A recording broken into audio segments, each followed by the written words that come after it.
चलिए दोस्तों, आज हम इन्वेस्टिंग एक्टिविटीज़ के कुछ और क्वेश्चन देखते हैं। बड़े सिंपल से क्वेश्चंस हैं। मैं कहूँगा पहले आप खुद से ट्राई करें, नहीं बनते हैं तो डेफिनेटली आप लेक्चर्स को कंटिन्यू कर सकते हैं। और ये जो भी हम क्वेश्चन देखेंगे ये टीएस ग्रेवाल के हैं, ठीक है। इससे पहले भी जो भी क्वेश्चन देखे हैं वो भी टीएस ग्रेवाल के हैं। हो सकता है कि क्वेश्चन नंबर सेम ऑर्डर में ना हो मगर हैं टीएस ग्रेवाल के, ठीक है। चलो लेट्स स्टार्ट। तो यहाँ पे कहता है from the following extract of a company calculate cash flow from investing activity.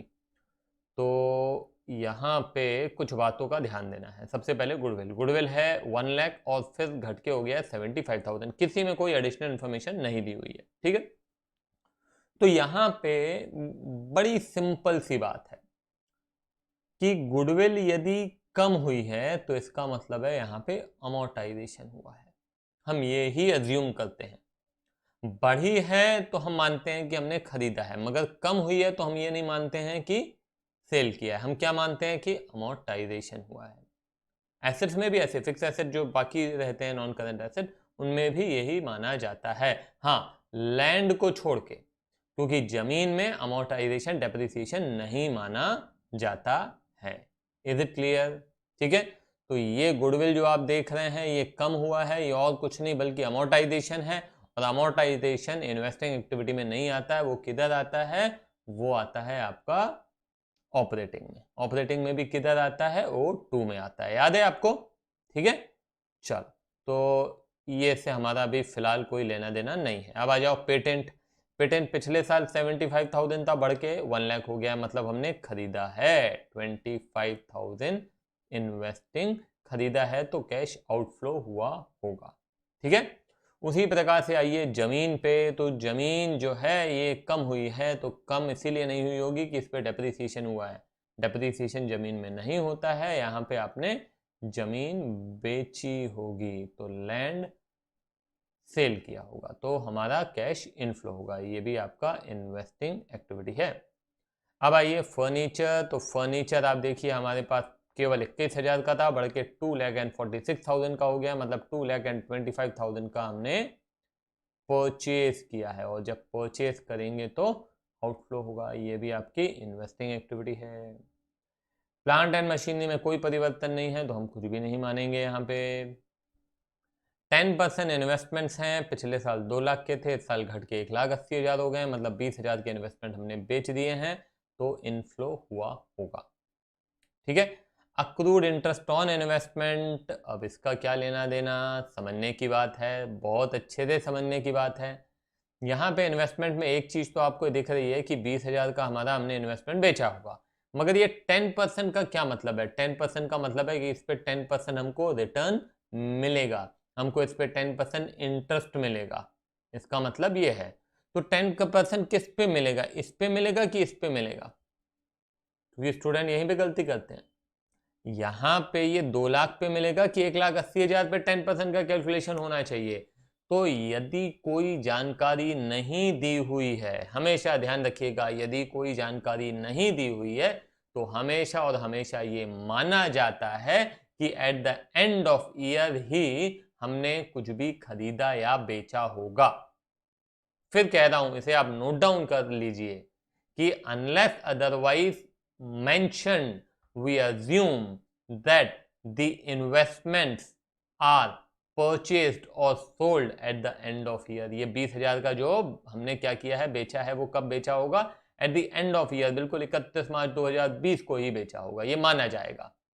तो ये 2 लाख रुपए पे ही तो आपको इंटरेस्ट मिलेगा 10%। क्यों? क्योंकि आपके पास साल भर 2 लाख रुपए का इन्वेस्टमेंट था, तो आपको ब्याज भी उसी 2 लाख रुपए पे मिलेगा। ऐसा तो है नहीं कि बिल्कुल आखिरी दिन पे आपने 20,000 रुपए का इन्वेस्टमेंट बेच दिया तो कंपनी कहेगी नहीं नहीं आपने 20,000 रुपए का इन्वेस्टमेंट बेच दिया, अब हम आपको 2 लाख पे नहीं बल्कि 1,80,000 पे देंगे। नहीं, साल भर जितना इन्वेस्टमेंट था इंटरेस्ट भी उतनी अमाउंट पे मिलना चाहिए। तो कितना इंटरेस्ट मिलना चाहिए? 10% ऑफ 2 लाख होता है 20,000, मगर 20,000 रुपीज हमको इंटरेस्ट नहीं मिला है। कैसे मालूम? अरे बेटा ये देखो ना, accrued interest on investment. Accrued interest मतलब interest earned but not received. तो मतलब 20 मिलना था, 6 अभी भी नहीं मिला है। तो कितना मिला है? 14,000 मिला है। आई बात समझ में? रिपीट करूं मैं? देखो यहाँ पे 10% ऑफ 2 लाख इज 20,000, 20,000 मिलना चाहिए, मगर मगर मगर ये 20,000 हमको नहीं मिला है। कैसे मालूम? क्योंकि अक्रूड इंटरेस्ट ऑन इन्वेस्टमेंट लिखा हुआ है 6,000, मतलब अर्न तो कर लिया मगर मिला नहीं है। तो ये हो गया आपका इन्वेस्टिंग एक्टिविटीज। ये सारी इन्वेस्टिंग एक्टिविटीज है ना। इंटरेस्ट ऑन इन्वेस्टमेंट भी इन्वेस्टिंग है। अब हम एक काम करते हैं, टोटल करके देख लेते हैं। तो पहले मैं इनफ्लो देख लेता हूँ। 14,000 का इनफ्लो हुआ, 20,000 का इनफ्लो हुआ, 10,000 का इनफ्लो हुआ। तो कुल मिला के 44,000 का इनफ्लो हुआ। माइनस 25,000 माइनस 2,25,000 तो हो जाता है नेगेटिव में आ रहा है 2,06,000 नेगेटिव आ रहा है। तो इसको हम क्या बोलते हैं? Cash used in investing activity. आई बात समझ में? सिंपल है, ठीक है। तो ये हो गया आपका क्वेश्चन नंबर 28। अब हम आते हैं क्वेश्चन नंबर 29 पे, ठीक है। देखो इसमें क्या कह रहा है, पहले अपन एडिशनल इन्फॉर्मेशन थोड़ी देख लेते हैं। Interest received on debentures held as investment. हमें डिबेंचर्स पे इंटरेस्ट मिल रहा है, तो ये कौन सी एक्टिविटी है? इन्वेस्टिंग एक्टिविटी है, बिल्कुल ये इन्वेस्टिंग एक्टिविटी है। और इनफ्लो है, ठीक है। Interest paid on debentures issued. अब दिमाग लगाओ, यहाँ पे थोड़ा सा दिमाग लगाइए कि ये जो डिबेंचर्स इशू किए थे उस पर जो इंटरेस्ट दे रहे हैं वो कौन सी एक्टिविटी होगी? फाइनेंसिंग एक्टिविटी है, ठीक है ना। लोन और कैपिटल से रिलेटेड क्या होता है? फाइनेंसिंग एक्टिविटी होता है। और ये डिबेंचर्स क्या है? बोरोइंग्स ही तो है, लोन है पब्लिक से लिया हुआ। तो ये फाइनेंसिंग एक्टिविटी है, ये इन्वेस्टिंग नहीं है। इससे हमारा अभी फिलहाल लेना देना नहीं है, क्योंकि हमको तो इन्वेस्टिंग चाहिए। Dividend received on shares held as investment, तो ये भी आपकी इन्वेस्टिंग एक्टिविटी है। Dividend paid on equity shares, equity shares मतलब आपके कैपिटल से रिलेटेड आप पे कर रहे हैं, तो आपका कैपिटल हुआ वो, है ना। तो ये भी आपका फाइनेंसिंग एक्टिविटी होगा, जैसे ये था। हाँ, अगर आपने शेयर्स खरीदे हैं और उस पर आपको डिविडेंड मिल रहा है तो वो क्या हो जाएगा? इन्वेस्टिंग। इसमें कंफ्यूजन नहीं होना चाहिए। क्यों? क्योंकि आप इन्वेस्ट कर रहे हैं और वहां से आपको इंटरेस्ट मिल रहा है, डिविडेंड मिल रहा है, तो वो क्या है? इन्वेस्टिंग एक्टिविटी है। और यदि आपने डिबेंचर इशू किए हैं, शेयर्स इशू किए हैं और उस पर आपको इंटरेस्ट या डिविडेंड देना पड़ रहा है, तो वो फाइनेंसिंग एक्टिविटी होगा। क्लियर है? ठीक। आगे बोलता है plot of land was purchase out of the surplus fund for investment purposes and was let out for commercial use. ठीक है। Rent received 50,000 during the year. ये तो रेंट मिला, ये भी आपका क्या है? इन्वेस्टिंग एक्टिविटी है, मालूम है आपको, है ना। तो ये 3 इन्वेस्टिंग एक्टिविटीज हो गई हमारी। कहीं भी हमको कोई लेजर बनाने की फिलहाल आवश्यकता समझ में नहीं आई है, क्योंकि कोई एसेट खरीदा हो, बेचा हो, कुछ ऐसा है नहीं। अब यहाँ पे आप देख सकते हैं 2 कॉलम दिख रहे हैं, परचेज और सोल्ड का है। 19, 20, 20, 21 ऐसा कुछ नहीं दिया है, परचेज और सोल्ड का दिया है।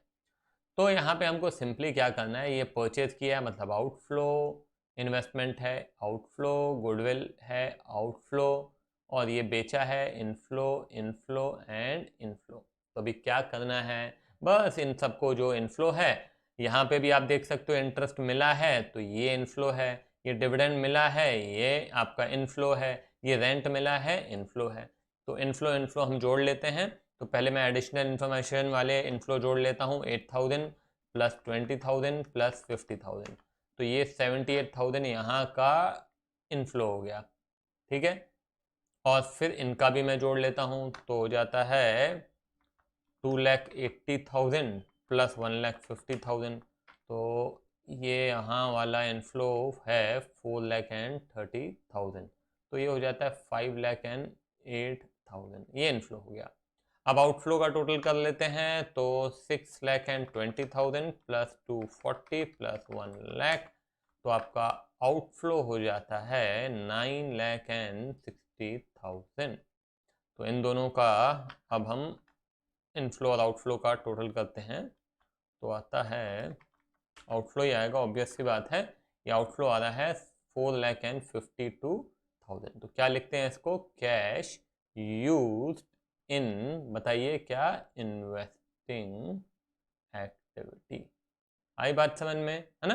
तो ये छोटी छोटी चीज़ें हैं, छोटे छोटे कंसेप्ट हैं जो कि हम जब क्वेश्चन करेंगे तो काम में आएंगे। किसी भी एक कंसेप्ट की जानकारी नहीं है तो वहाँ पे आपका क्वेश्चन गलत हो सकता है ज्ञान की कमी के चलते। ठीक है, चलो तो मिलते हैं आगे अगले लेक्चर में। Bye bye.